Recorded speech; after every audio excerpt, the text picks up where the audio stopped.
advocacy ko ang kabataan tsaka ang kababaihan, ano.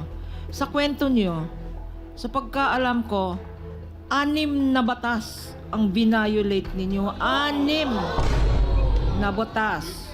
Nandyan yung Republic Act 7610. Ano yun? Yung para sa Special Protection of Children. Okay? Nandyan yung PD 603.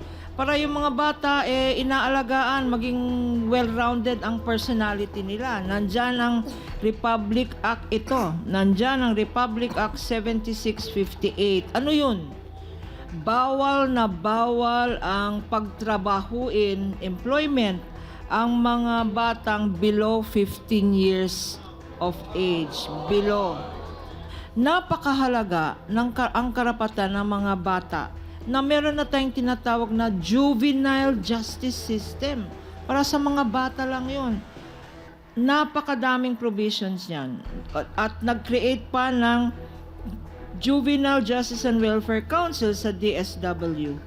At itong mahalaga, miski na sinasabi niyo po, na pumapayag naman sila, Kim, sabi mo, gusto naman nila kasi pandagdag sa anong baon nila o sa panggastos, bawal yun. Kasi sa Republic Act 11648, ang bata, pag below 16, miski na nag-oo yan, hindi pwedeng i-consider na consent yan. In other words, miski na excited, sige, may hindi pa rin pwede yan. At alam mo, ang problema dyan, pwede kayong mapreso. 12. Pag naririnig ng DSW dyan ngayon, at nationwide tayo, siguro, whether Kim o yung nanay niya or siguro pati si Lola, 12 to 14 years ang preso dyan. Ha? At saka, ang DSW, kasi pinaka-importante yung welfare ng mga anak natin, pwedeng i-confiscate nila. Kunin nila yung mga anak ninyo, especially 13, 10, and 8 years old.